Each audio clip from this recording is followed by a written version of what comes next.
Hughes channel. I'm your host, as always, bringing you chilling stories from the darkest corners of our world and beyond. If you're new here, don't forget to hit that subscribe button and the bell icon, so you'll never miss a tale. Today, we will be venturing into the Pacific Northwest, into a small town where silence is the only resident that isn't scared. Gather your courage as we delve into the mysterious happenings in Ebonwood. The town of Ebonwood, nestled deep in the fog-laden Pacific Northwest, was a speck of life swallowed by ancient evergreens. The ethereal beauty was punctuated by a silence so profound that even whispers seemed blasphemous. Into this stillness came Arthur, a renowned yet misunderstood author, searching for a sanctuary away from the prying eyes of society. His arrival, like the echo of a distant thunderclap, rippled through the small community. His new residence was a centuries-old mansion perched atop a hill, which towered over Ebonwood like a spectral sentinel. Although the townsfolk were suspicious of his reclusive nature and the eerie rumors that clung to him, life remained undisturbed. That tranquility was shattered when the first murder occurred. The victim, the town's much-beloved baker, was found in his shop, his body arranged in a grotesque parody of repose.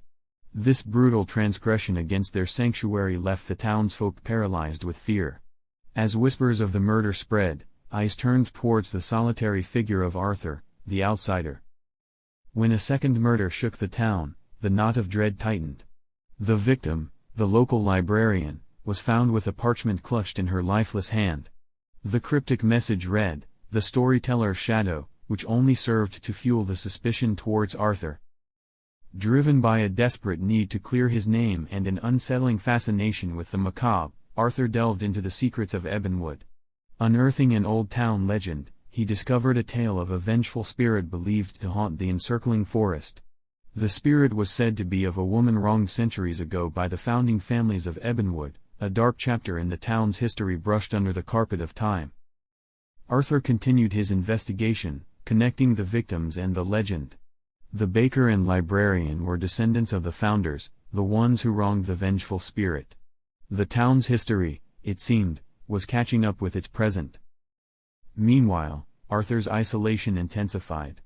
As he wrestled with the terrors of Ebonwood, shadows began to creep into his life. Whispers tickled his ears, shadowy figures lurked at the edges of the forest, and his dreams filled with chilling visions. His obsession with the mystery grew, making him more of an enigma to the wary townsfolk. A heightened sense of dread filled the air, as thick and tangible as the fog that rolled through the evergreens. The fear was like a living thing, crawling beneath the skin of the townsfolk, into their homes, into their dreams. And at the center of it all, unknowingly, stood Arthur. Summoning his courage, Arthur decided to confront the spirit. Under the gloomy shadow of twilight, he ventured into the heart of the forest. As he pressed deeper into the undergrowth, the whispers grew into an ominous cacophony, guiding him towards a confrontation that was centuries in the making. Standing in a forgotten clearing, Arthur was finally face to face with the vengeful spirit. The ghostly figure of a woman, eyes burning with righteous anger. And in that moment, Arthur realized the horrifying truth. He too was a descendant of the founders. With a bone-chilling shriek, the spirit lunged at him.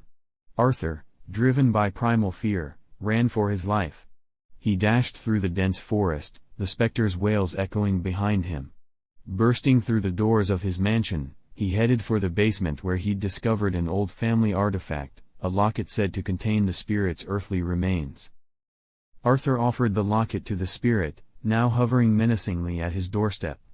A moment of tension hung in the air before the spirit gently took the locket, her angry wails subsiding into soft sobs. Then, with a sigh of relief, she disappeared into the ether. Arthur, the town's unlikely savior, reconciled with his ancestors' past, vowing to document the true history of Ebonwood, thus preventing any more wrathful spirits from rising.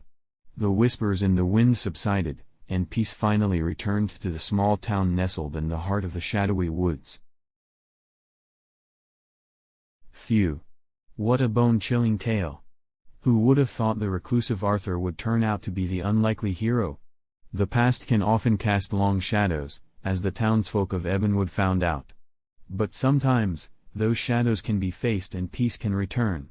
But remember, there are countless other towns, countless other shadows waiting to be explored.